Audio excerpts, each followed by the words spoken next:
Alright guys, quick update. This is kind of like vlog in the car. Basically, I had to get up this morning and disclaimer. I don't normally do this, but my wife wanted J's, and it sparked the fire in my heart to do what I used to do and go get those J's. UNC to Shy, Retro Ones, women's size 10, secured. I've been out 2, maybe 3 hours. I hit finish line, L. I hit the Nike on Michigan, L. I hit No Trade, that I shouldn't even went there, but I went there, L. But they had the social work hoodie though. I might go back for that. Outside of that, spot that's on Milwaukee, I forgot. It's like round 2, I think it's called. Secured there, 88 over retail, $88 over retail. The biggest thing for me is like, okay, my wife said she wanted something. Of course, we paying a little bit extra because we didn't, secure it on the apps. We did have 3 accounts going for the off-whites. We got L's on all of those. I had 1 account going for the UNC to Shy, called L on there. 4 L's across all apps, but I secured for resale, $88 extra. I'm not upset. I'm not upset. I got my wife something that she said she wanted. She normally doesn't even ask for shoes, but I secured them. If you out in Chicago, be safe. Be safe, be safe, be safe. I know these streets, so I know where I can park. If you don't have the Park Chicago app, grab that. That's gonna be your best bet, especially downtown. Secure a spot, hit the app up, do your walk-in. If you need extra time, add it on the app. But so final thoughts on reselling, because to be honest with you, living in Chicago, trying to get any Jordan that's like an exclusive or retro, original colorway, whatever the case, anything that's hot, been a pain in the ass. So that's really like 90% of the reason why I got up out of it. And number 2, like, I got a job, me and my wife, we make decent money. We're pretty responsible, we got bills, but most of the time when we want stuff, we go get it. And we're acting in that mentality right now. We shouldn't be. We work in the house and all that, starting a family and all that. But when something come up and we want it, we get it. But saying all that to say, you can do everything right, but you can't compete with somebody whose business is to retail shoes. Like, their business is to secure all the hotness and sell it for a profit. Like, these people, if they operating outside of their home, they don't pay taxes. These people are like hustlers straight up, and it's like they make sure they secure what they can. They make sure that they hire whatever, homeless people, little kids, to do whatever they need. They run bots on apps, raffles, all of that. So if you're just a regular old person like me who happens to like, what you like, you got some stiff competition out there. But is it really that bad though?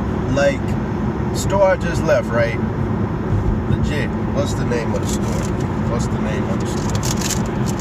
Round 2, Chicago, 1501 North Milwaukee. Thank you for the cop. The store I just left, right?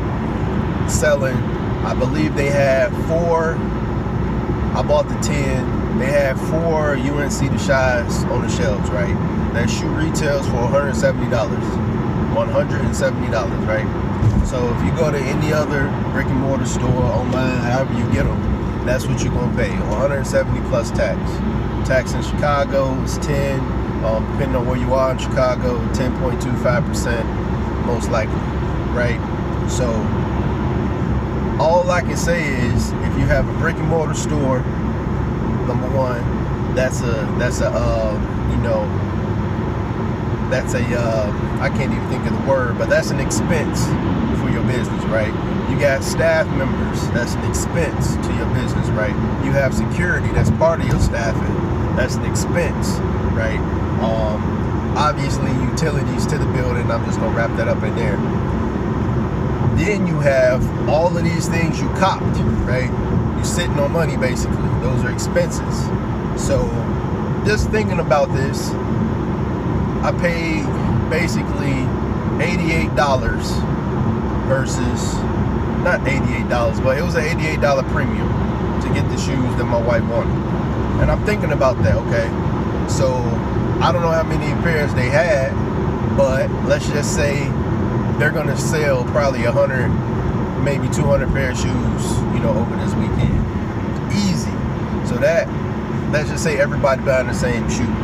This weekend, 100, 200 pair of shoes, if that's a good number, let's just say $880 times 10, right?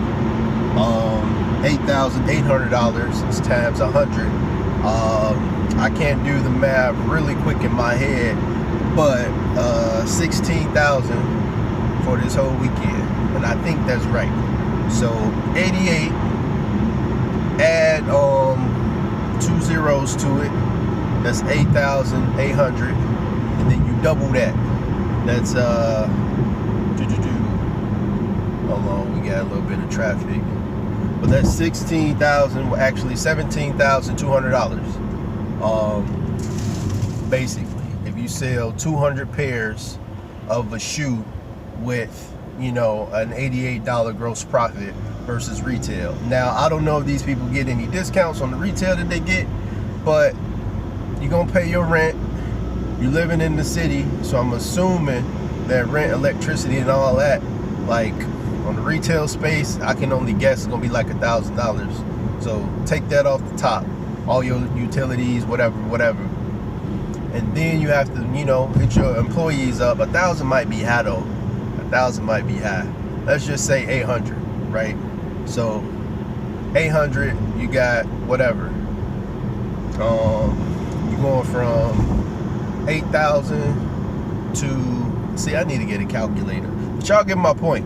If you're making $88 off a shoe, and that's including tax, you got to give the city some money back, right? So whatever, you take that 80, so you make $800 off a shoe, $80 off a shoe, basically, and give the city some, it's a lot of traffic. You're not making a lot of money. That's what I'm getting into. Now, you're doing what you love, you know, your business owner, all that. I don't think you're making a lot of money.